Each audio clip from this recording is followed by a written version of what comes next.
जय हिंद दोस्तों, आज हम आपको बताने वाले हैं कि आप लोगों को किसी भी कवि या लेखक का जीवन परिचय कैसे याद करना है। यहाँ पर बहुत सारे लोगों के मन में कन्फ्यूजन आती है कि हम लोग जो जीवन परिचय बताते हैं क्या हमें उसी को रट लेना चाहिए या जो बुक्स में होता है उसको रट लेना चाहिए। लेकिन यहाँ पर कोई भी नहीं बताता है कि आपको अपने वर्ड्स उसमें कैसे इस्तेमाल करना है। आपको अपने वर्ड्स इस्तेमाल करना आना चाहिए, तभी आप अच्छे से जीवन परिचय लिख सकते हैं। क्योंकि एग्जामिनर को पता हो जाता है कि भाई आपने जीवन परिचय रट कर लिखा है। इसीलिए आपको मैं बोल रहा हूँ कि आप उसमें अपने वर्ड्स इस्तेमाल करने की कोशिश कीजिए। साथ में आपको मैं ये भी बताऊँगा कि आप लोग उसमें वर्ड्स कैसे इस्तेमाल करेंगे। तो चलिए शुरू करते हैं। यहाँ पर किसी भी कवि या लेखक का जीवन परिचय याद करने के लिए सबसे मेन बात आती है कि आपको उसकी कुछ महत्वपूर्ण चीज़ें याद होनी चाहिए।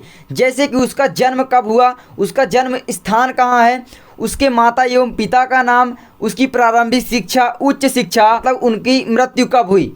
तो इतना अगर आप याद कर लेते हैं तो आपका 90% जीवन परिचय तो वैसे ही क्लियर हो जाता है। मतलब बिना याद किए इतना ही आपको याद करना है और आसानी से बनाकर लिख देना है। कैसे बनाना ये भी बताने वाला हूँ।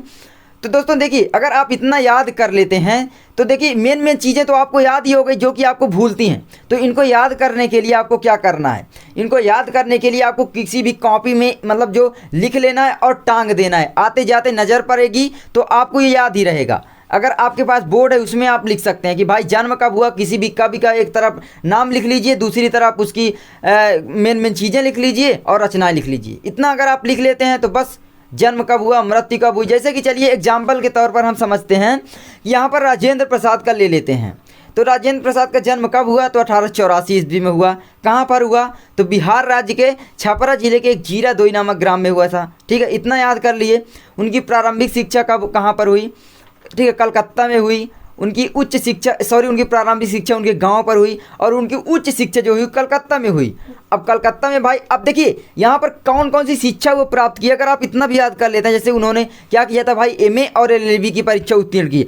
अब यहाँ पर आपको ध्यान रखना है, अब वो एलएलबी करेंगे तो किसकी वकीली की पढ़ाई होती है, तो भाई वो वकीली तो करेंगे ही। तो आप उसमें लिख सकते हैं कि इन्होंने कुछ दिनों तक वकालत किया, उसके बाद देश सेवा के कार्य में लग गए, राजनीति में आ गए। इस तरह से आपको मतलब देखिए उनके जीवन के बारे में थोड़ा कहानी के तौर पर याद करना है और कुछ बनाने की कोशिश भी करना है कि भाई ये करेंगे तो इसके बाद ये होगा।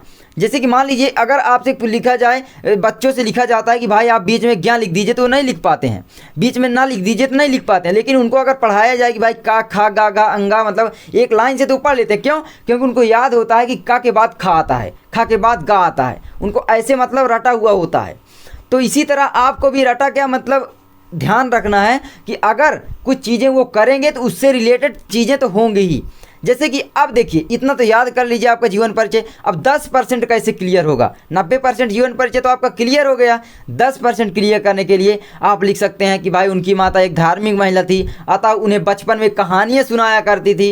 इन्हें बचपन जितने भी आप यहाँ पर कॉमन बात होती है कि जितने भी कवि एवं लेखक होते हैं उनको बचपन में बहुत सारी कठिनाइयाँ तो आती ही हैं। मतलब बचपन में उनको अथाह कठिनाइयाँ आती हैं, उनके मतलब बहुत सारी चीज़ें होती हैं उनके साथ। ठीक है, कोई साथ नहीं देता है। तो आप लिख सकते हैं कि भाई बचपन में ऐसे ऐसे हुआ, इनके जीवन में बहुत कठिनाइयों का सामना करना पड़ा, इन्होंने बहुत सी कठिनाइयों को अपने से हराया, इन्होंने अपने कठिनाइयों से कभी नहीं हारा और कठिनाइयों को आखिरी तक इनके सामने से हटना ही पड़ा। कठिनाइयाँ इनके सामने दम तोड़ दी। मतलब यार कितने अच्छे अच्छे वर्ड आप इस्तेमाल कर सकते हैं। तो जीवन परिचय रटने की कोई चीज़ नहीं है। जीवन परिचय एक मतलब आप कह सकते हैं कॉमन चीज़ है जो आपके दिमाग में अगर होगा तो आप उसे बना सकते हैं। तो इस तरह आपको जीवन परिचय याद करना है। जैसे कि चलिए अब एग्जाम्पल के तौर पर लेते हैं, एकदम सिंपल एग्जाम्पल लेते हैं राजेंद्र प्रसाद का।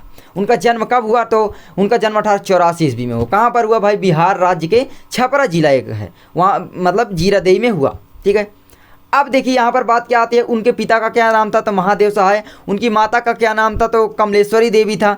तो बस इतना याद कर रही है। ठीक है, माता पिता का नाम। उनकी प्रारंभिक शिक्षा कहाँ हुई, उच्च शिक्षा। भाई प्रारंभिक शिक्षा तो उनके गांव पर ही ज़्यादातर होती है, तो उनकी प्रारंभिक शिक्षा उनके गांव जीरादेई में ही हुई।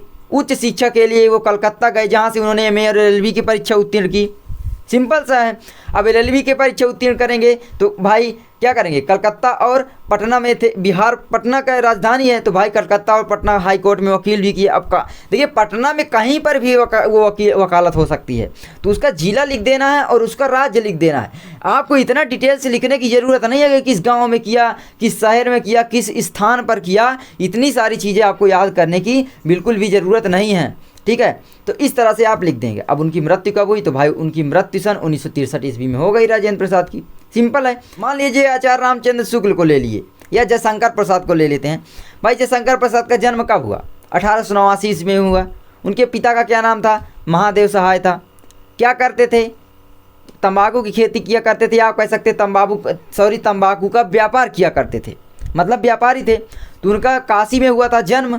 तो उनका परिवार गांव के सुंगनी साहू के नाम से प्रसिद्ध था। क्यों, क्योंकि वो तंबाकू की खेती किया करते, तंबाकू का व्यापार किया करते थे।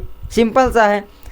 तो अब देखिए उनके मतलब आप जानते होंगे कि पिता की जल्द मृत्यु होगी, तो आप लिख सकते हैं कि उनके पिता की मतलब बहुत जल्द ही मृत्यु हो गई, जिससे उन्हें अथाह कठिनाइयों का सामना करना पड़ा। उन्हें कोई साथ नहीं दिया, उन्होंने अपने दम पर सभी कठिनाइयों को हराया और आखिरकार कठिनाइयों को उनसे दूर भागना पड़ा और वो इतने महान लेखक एवं कवि बन पाए। ठीक है, इस तरह आप लिख देंगे। भाई वो लेखक और कवि दोनों थे।